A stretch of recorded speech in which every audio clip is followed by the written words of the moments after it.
사랑하는 성도 여러분, 요즘 신앙생활을 어떻게 하고 계십니까? 말씀과 기도로 하나님을 가까이 하며 그렇게 믿음 생활을 하십니까? 우리가 경험적으로 알고 있지만 우리의 신앙은 기복의 연속입니다. 성령으로 충만할 때가 있고 또 그러지 못할 때도 있죠. 영적으로 침체할 때도 있습니다. 우리가 처음 예수님을 만났을 때의 그 구원의 기쁨이 얼마나 큰지 여러분 기억이 나십니까? 처음 예수님을 만났을 때 그때의 여러분을 한번 떠올려 봤으면 좋겠습니다. 그런데 그 구원의 기쁨이 지금도 계속해서 이어져 가고 계십니까? 네, 그렇지 않다는 것을 또 우리는 경험적으로 잘 알고 있습니다. 살다 보면 그때의 간격이 사라지게 되는 것을 우리는 보게 되어집니다. 그리고 때론 우리의 신앙이 바닥을 쳐서 불신자처럼 살아갈 때가 있습니다. 예수님을 부인하며 세상에 빠져 살아가기도 합니다. 오늘 본문을 보시면 우리와도 조금도 다를 바 없는 그러한 성경인물이 등장하고 있습니다. 우리가 잘 알고 있는 베드로입니다. 여러분, 베드로는 어떤 사람입니까? 예수님의 수제자로 불릴 만큼 대단했던 인물입니다. 그런데 그 베드로가 오늘 본문에서는 정말 바닥을 치는 신앙인의 모습으로 등장하고 있습니다. 상황은 이렇게 전개됩니다. 예수님은 가룟 유다의 배신으로 대제사장과 서기관들에 끌려 재판을 받게 되셨습니다. 그때 예수님은 대제사장 가야바의 집에 끌려가셨습니다. 이때 베드로도 가야바의 집에 함께 들어갔습니다. 방송실 띄워주십시오. 이스라엘 고고학자이면서 설계학자인 린리츠 메이어는 당시 대제사장 가야바의 집을 이렇게 재현했습니다. 린리츠 메이어는 여러분 구글에도 검색해 보시면 성경에 나와 있는 성전, 성막, 기타 건축물에 관해서 설계 도면을 그려놓은 사람입니다. 린리츠 메이어는 당시 이 가야바의 집을 이렇게 재현해서 그려내었는데 이 집안을 보시면은 안뜰이 있고 바깥뜰이 있습니다. 그래서 우리 예수님께서 공의 앞에서 재판을 받으신 장소가 어디냐면 이 가야바 집의 안뜰입니다. 이 안뜰에서 재판을 받으셨고 우리가 읽지는 않았지만 마태복음 26장 58절 말씀을 보면 이 베드로도 이 안뜰에서 예수님의 그 모습을 지켜보았던 것으로 추측되어집니다. 예수님은 가야바의 집 안뜰에서 재판을 받으셨는데 이 사람들이 온갖 모욕적인 말로 우리 예수님을 대적했습니다. 그러나 우리 예수님은 그저 침묵하셨던 것이죠. 대제사장 선동으로 인해서 주님의 고난과 순환은 시작되었습니다. 사람들은 이 예수님의 얼굴에 침을 뱉고 손바닥과 주먹으로 때리기까지 했습니다. 오늘 우리가 읽었던 마태복음 26장 69절을 보면 이 안뜰에 있었던 베드로가 바깥뜰에 나아가서 이후에 있는 모습을 보면 예수님을 부인하는 것을 보게 되어집니다. 이 베드로는 바깥뜰에서 그런 예수님의 순환당하시는 모습을 묵묵히 지켜보았습니다. 이 안뜰과 이 바깥뜰의 사이에 있는 이 담은 낮아서 서로가 볼 수 있었다라고 추측하고 있습니다. 이 베드로는 주님의 고난을 지켜보면서 두려움 나머지 수제자다운 모습은 사라지고 없었습니다. 평소 그 같으면 어떻게 했겠습니까? 달려가서 주님을 때리고 있는 사람들을 말리지 않았겠습니까? 네, 그런데 그는 두려워서 이 바깥들에서 몰래 숨어 주님의 그런 모습을 지켜보고 있었습니다. 그때 한 여종이 이 베드로에게 다가와서 이렇게 말했습니다. 너도 갈릴리 사람 예수와 함께 있었도다. 그 순간 이 베드로가 화들짝 놀라서 주님을 부인했습니다. 나는 내가 무슨 말을 하는지 알지 못하겠노라. 그리고 이 베드로는 놀라 그 자리에서 벗어나서 이 바깥들에 있는 앞문까지 나아갔습니다. 그때 다른 여종이 또 이 베드로를 보면서 이렇게 말했습니다. 이 사람은 나사렛 예수와 함께 있었도다. 이번에는 베드로가 맹세까지 하면서 주님을 부인했습니다. 나는 그 사람을 알지 못하노라. 그러니까 예수님을 향해서 그는 부인을 했는데 맹세까지 하면서 자기 스승을 모른다라고 부인했습니다. 특히 자신의 스승이었던 예수님을 어떻게 불렀냐면 그 사람이라고 말했습니다. 나는 그 사람을 모른다. 맹세까지 하면서 나는 그 사람을 모른다라고 부인했습니다. 이렇게 표현한 것은 베드로가 예수님과 아무런 관련이 없다라는 것을 강조하기 위해서 그렇게 말했던 것처럼 보입니다. 불과 몇 시간 전만 해도 베드로는 주님과 다른 제자 앞에서 큰 소리치면서 호언장담했던 사람입니다. 주와 함께 죽을지언정 나는 주님을 부인하지 않겠습니다. 배신하지 않겠습니다. 라고 그는 고백을 했습니다. 그런데 그때의 이 용감한 모습은 더 이상 사라지고 없었습니다. 그런데 상황은 더 심각해지게 되었습니다. 곁에 있던 또 사람들이 베드로에게 와서 이렇게 말했습니다. 너도 진실로 그 도당이라. 내 말소리가 너를 표명한다. 그러니까 말투가 들어보니까 이 베드로의 말투와 우리 예수님의 말투가 같다는 것이죠. 이 베드로는 갈릴리 출신입니다. 우리 예수님도 갈릴리에서 오랫동안 사역을 하셨습니다.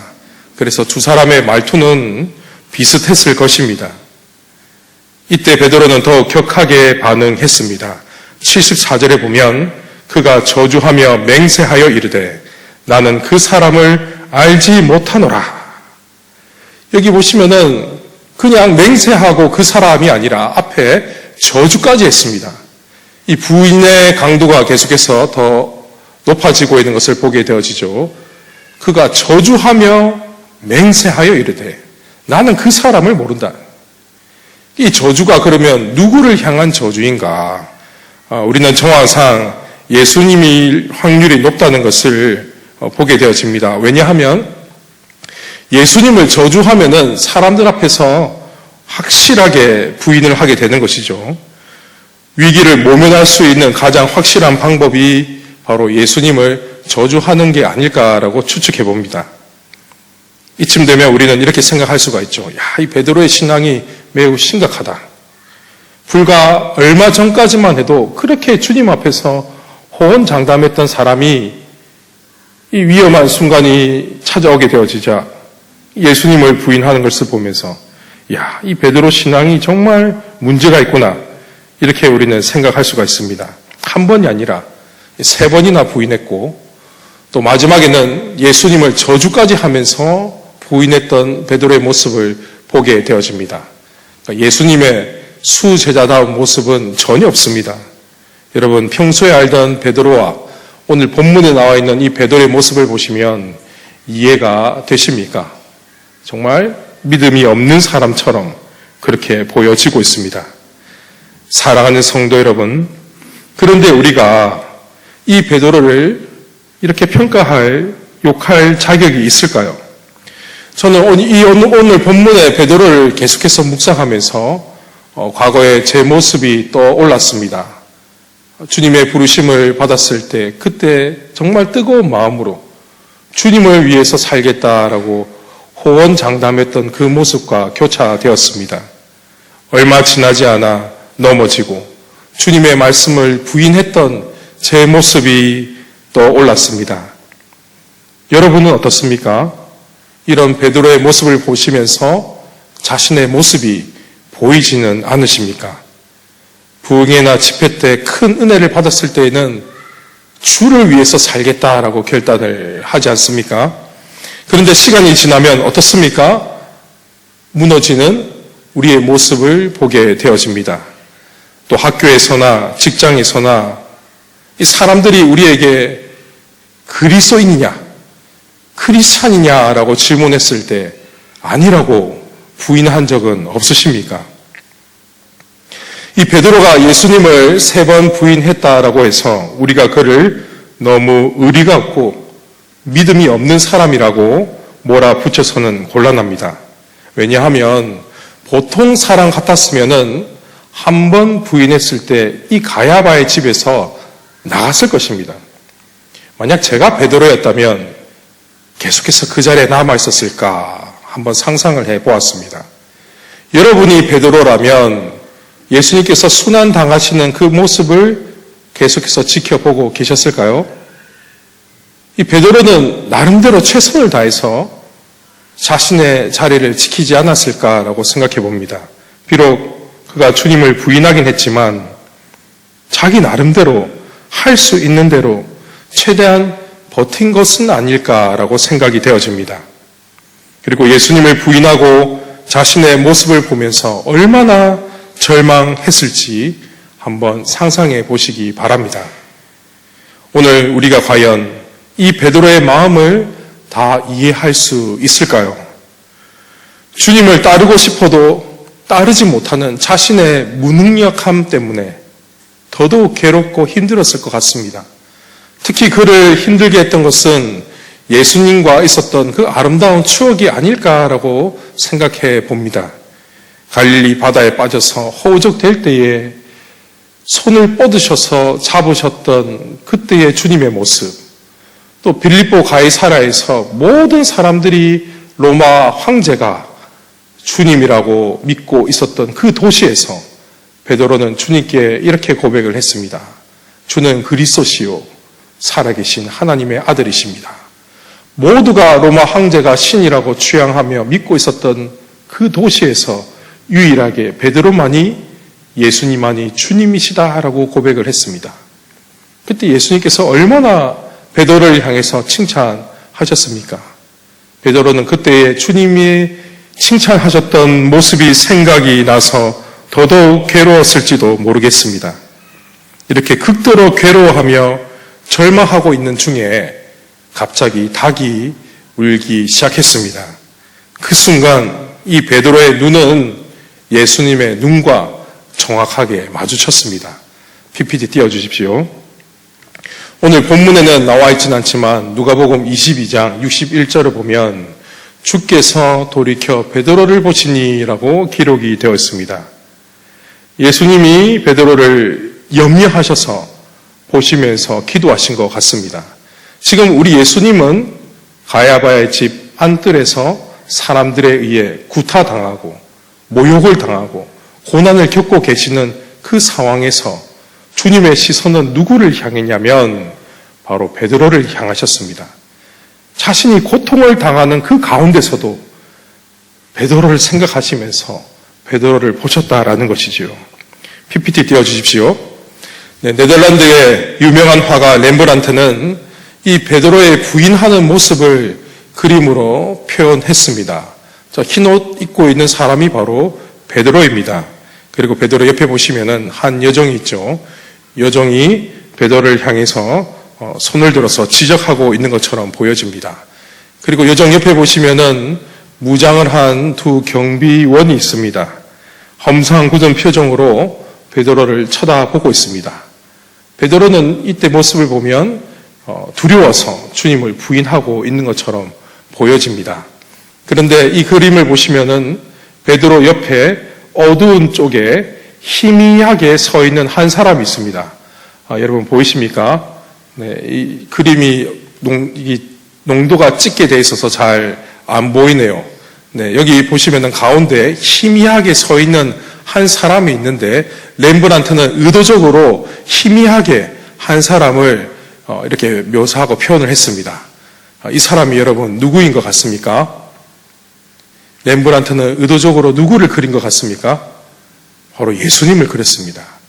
주께서 돌이켜 베드로를 보시니, 이 베드로가 주님을 부인하고 있을 때 예수님은 재판정에서 사람들에게 고난을 겪고 모욕을 당하고 구타당하고 있는 그 가운데서도 베드로를 염려하시면서 베드로를 지켜보셨습니다. 이 베드로는 예수님과 눈을 마주치게 되었고 그 순간 그는 예수님께서 하신 말씀이 떠올랐습니다. 다음 넘겨주십시오.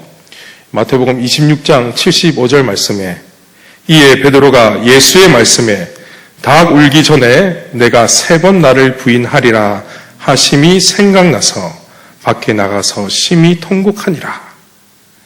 이 주님께서 이전에 몇 시간 전에 베드로에게 하신 말씀이죠. 그가 호언장담했을 때 주님께서 베드로에게 닭 울기 전에 내가 나를 3번 부인하리라 라고 미리 알려주셨습니다. 또 넘겨주십시오. 마태복음 26장 31절에서 35절 말씀, 몇 시간 전에 있었던 베드로의 고백입니다. 제가 쭉 한번 읽어보도록 하겠습니다. 그때에 예수께서 제자들에게 이르시되 오늘 밤에 너희가 다 나를 버리리라. 기록된 바 내가 목자를 치리니 양의 떼가 흩어지리라 하였느니라. 그러나 내가 살아난 후에 너희보다 먼저 갈릴리로 가리라. 베드로가 대답하여 이르되 모두 주를 버릴지라도 나는 결코 버리지 않겠나이다. 예수께서 이르시되 내가 진실로 내게 이르노니 오늘 밤 닭 울기 전에 내가 3번 나를 부인하리라. 베드로가 이르되 내가 주와 함께 죽을지언정 주를 부인하지 않겠나이다 하고 모든 제자도 그와 같이 말하니라. 우리가 읽었던 이 말씀은 하나님의 속성이 나타나고 있습니다. 하나님의 영원성이죠.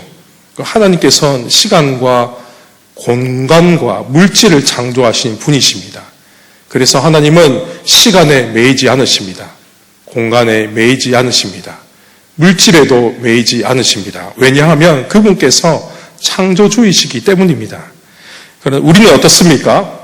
우리는 시간에 매여서 살아가는 존재들입니다. 그래서 늘 항상 우리의 시제는 현재입니다.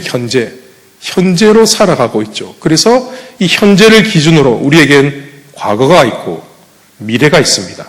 하지만 하나님은 이러한 시간의 연속성에 제한을 받지 않으시기에 모든 것을 다 알고 계십니다.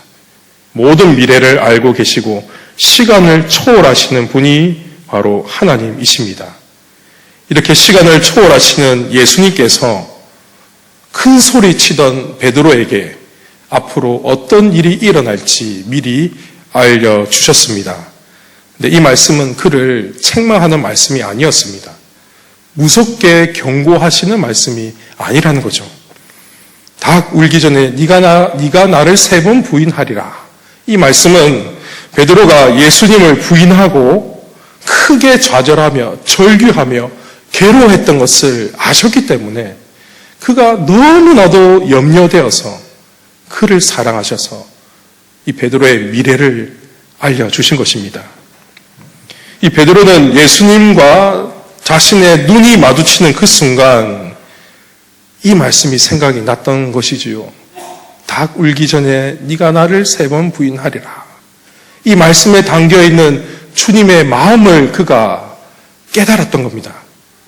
우리 주님이 나를 얼마나 사랑하셨는지 내가 주님을 부인할 것을 미리 알려주셨구나.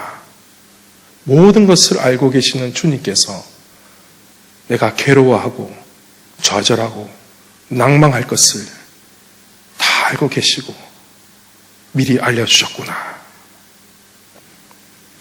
이 베드로는 주님과 눈을 마주치면서 그 예수님의 마음을 깨닫게 되었습니다. 예수님이 자신을 얼마나 사랑하시는지, 얼마나 염려하시는지 자신의 미래를 알려줄 만큼 베드로를 사랑하셨다는 것이죠. 그래서 이 사실을 깨닫고 베드로는 절규하면서 통곡했습니다. 주님, 제가 이런 놈입니다. 주님을 죽기까지 따르겠다고 큰 소리 쳐놓고 우리 주님이 잡히시자 주님을 모른다고 부인한 파렴치한 인간입니다. 저는 더 이상 당신의 제자가 아닙니다. 그동안 저에게 보여주신 사랑을 이렇게 배신으로 갚는 흉악한 죄인일 뿐입니다. 사랑하는 성도 여러분, 이 베드로가 보여주고 있는 행동들이 바로 우리의 모습이 아닐까요? 신앙은 분명히 있지만 선택의 상황이 올 때 주님의 말씀을 외면하며 살아가는 그 모습이 닮아있지 않습니까? 나를 위해서 십자가에 죽으신 주님을 내가 너무나도 잘 알고 있기 때문에 죄를 짓고 넘어질 때마다 괴로워하며 살아가는 우리의 모습이지 않습니까? 사랑하는 성도 여러분, 우리 예수님은 여기 계신 저와 여러분의 그 모든 실패와 절망과 좌절을 다 지켜보고 계십니다. 우리보다도 더 마음 아파하시면서 우리를 염려하시면서 우리를 위해 기도하십니다. 우리가 주님을 부인하더라도 또 죄를 짓고 넘어져서 괴로워하고 있을 때라도 우리의 주님의 시선은 저와 여러분을 떠나지 않으십니다. 그리고 누구보다도 더 마음 아파하시면서 우리를 위해 기도를 하십니다. 로마서 11장 29절 말씀에 보면 이런 말씀이 기록이 되었습니다. 방송실 띄워주십시오. 하나님의 은사와 부르심에는 후회하심이 없느니라. 이 말씀은 하나님의 속성 중에서 하나님의 불변성을 나타내는 말씀입니다. 하나님의 계획과 약속에 있어서 하나님은 불변하시다. 그 의미를 담고 있죠. 자기 백성을 부르시고 택하신 것은 후회가 없다는 겁니다. 그러니까 이 예수님께서 베드로를 부르셨을 때에 이 베드로가 유능해서 부른 게 아니라는 겁니다. 그를 제자로 삼으면 앞으로 잘할 제목이기 때문에 그를 부르신 것도 아니라는 겁니다. 이 베드로의 연약함을 모두 다 알고 계시면서도 그를 부르셨습니다. 오늘 본문에 기록된 마태복음 26장에 주님을 저주하며 부인하는 그 모습을 다 알고 계시면서도 처음부터 자기 제자로 삼으셨습니다. 그리고 예수님이 십자가에 지었을 때에 그가 도망칠 것도 다 알고 계시면서도 자신의 제자로 삼으셨습니다. 이처럼 하나님이 우리를 부르시고 당신의 자녀로 삼으신 것도 마찬가지입니다. 우리가 자격이 있어서가 아닙니다. 우리가 앞으로 잘하기 때문에, 잘할 것이기 때문에 선택하신 것도 아닙니다. 하나님은 우리의 모든 연약함을 아시고도 부르시고 택하셨습니다. 그래서 이것은 칼빈의 기독교 강요에 나와 있는 무조건적인 선택과 사랑으로 밖에 표현할 수 없습니다. 우리를 붙들고 계시는 주님의 사랑은 결코 변하지 않습니다. 마음속 깊은 곳에서 올라오는 그분의 세밀한 음성이 우리를 계속해서 십자가의 복음으로 이끌고 갈 것입니다. 사랑하는 성도 여러분, 우리가 주님을 부인하며 괴로워할 때에 주님은 우리에게 시선을 고정시키실 것입니다. 우리가 주님을 계속해서 떠나고 외면하고 멀리 할 때에도 우리를 향한 그분의 시선은 고정되어 있습니다. 그리고 누구보다도 더 마음 아파하시면서 우리를 위해 기도하실 것입니다. 여러분, 우리가 오늘 이 본문을 통해서 베드로가 깨달았던 그 마음을 우리도 깨달았으면 좋겠습니다. 나를 얼마나 사랑하시는지,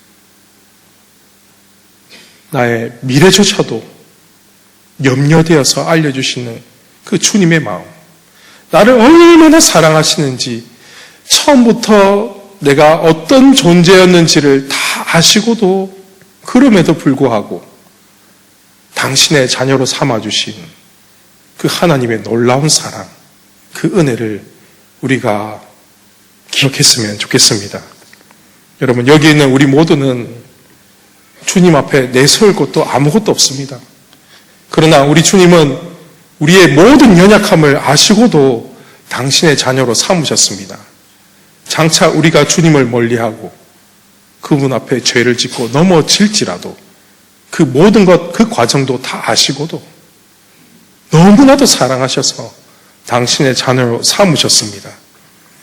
여러분, 우리를 향한 주님의 마음을 깨달으시기를 바랍니다. 정말 이 시간 베드로처럼 우리 주님께서 나를 얼마나 사랑하시는지 그 마음을 깨닫기를 원합니다.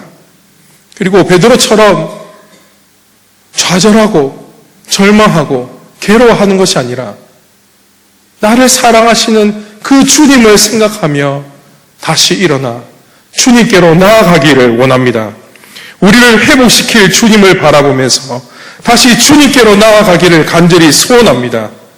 다 알고도 부르셨습니다. 넘어질 것 다 알고도 우리를 당신의 자녀로 삼으셨습니다.